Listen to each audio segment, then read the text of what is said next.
Hi everyone, today we're going to be making a stack of boxes with the Kraft kit number 44 and it's called Santa's Sentiments.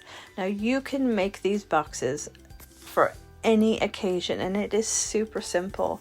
As soon as I saw the papers in this kit, I knew that I needed to make some Christmas boxes. The largest box base is 10 by 8 and the largest lid is 8 by 6. So the base we are going to be scoring at 2 inches on all 4 sides, and the lid we're going to be scoring at 1 inch on all 4 sides. We're just going to take it in just a smidge. If you move it on over just that tiny bit, then your box lid will fit perfectly every single time. Once we have all those score lines in, we want to go ahead and crease them all. So depending on what kind of cardstock you have, you can use your hands with this. Although if it's like 300 GSM or sometimes 280, you're going to want to go and reinforce those lines with a bone folder as well. So once you've done that, you're going to go on all 4 of those edges and you're just going to cut in those little wedges. And that's so you can have those tabs to fold in for. So this is the box base and we're going to do exactly the same thing for the lid. So with the exception of that white base card, the papers that I'm using in this are from the Kraft kit number 44. It's called Santa's Sentiments. And this particular one that I have here, this candy cane stripe, I absolutely love it. I think it is so gorgeous. And there's also another bright red that we'll be using, some greens. There's some really amazing colors in this kit and I love them so much. I felt so festive when I opened the box. I'll put on another tutorial like with an unboxing and I'll list all of the Kraft kit contents in the description below along with the links as well to the kit.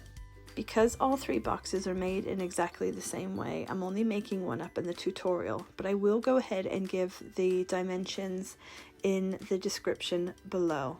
I will also tell you now. So box 1 is the smallest one and that's the base is 8 inches by 6 inches and the lid is 6 inches by 4 inches.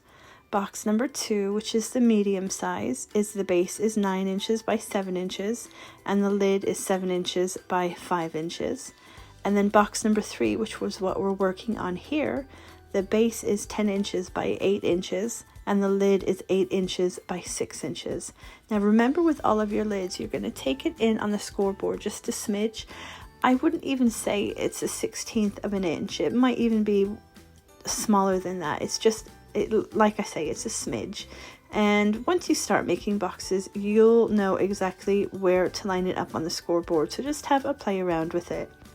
Another great thing about these boxes is that they can all be made with A4 paper rather than 12 by 12 paper. So I kind of played around with the dimensions to make sure that we could get them on an A4 sheet of paper.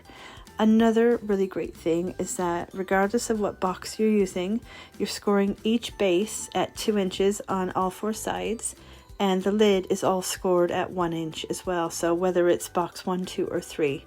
Those scoring dimensions are the same. Now that we've put that base and lid together, you can see just how perfectly it fits together. There's no buckling and there's no puckering or anything like that. So as you can see, these are the other 2 sizes. Now I've put a bit of scrap paper down just in case I make a mess with the hot glue because I'm a little clumsy, and I wanted to take some ribbon. So this ribbon is also in the kit and I want to wrap around tight enough on those boxes. Now I will be able to remove the ribbon like as a whole piece and put it back on, but I want it tight enough to hold them in place. And that piece of scrap card just makes sure that I don't get any hot glue on the boxes themselves. The last bit that we're doing is we're going to go ahead and make a tag embellishment. All of this is included in the kit. So you have that tag, that wonderful tag, then you have the large Christmas die cut, and the sentiment says Merry Little. You also have that sweet little banner die that I've stamped onto, and that's included in the kit as well. So we're just going to go ahead and build this up really quickly and then attach it to that ribbon on the stack of boxes.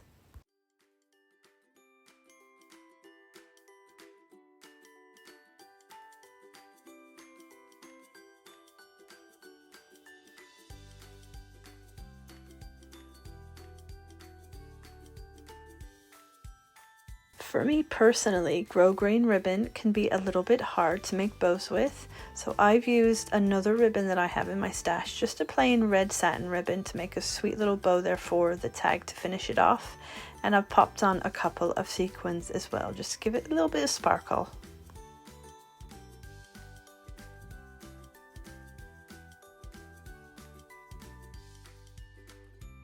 One last thing I wanted to mention is that there is a paper pad, a new trend, a new Christmas trend, a paper pad in this kit, and that's what I used on the smallest box lid and also on this tag. It's fantastic. It's got some beautiful images in it.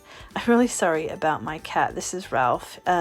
He's got sort of kitty dementia, and I'm just going to pop him on my shoulder now. He sits on my shoulder when he gets a little bit scared, so I'm just going to pick him up in a second and pop him on. So I hope you don't mind that he's come to visit. But there he goes. He's on my shoulder now for the duration of the video, so I can go ahead and finish this box off. I hope that you've enjoyed this tutorial today. I'd love to see if you make any of these boxes. They're so fun, and I can't wait to make more. Have a great day, everybody. Take care and happy crafting.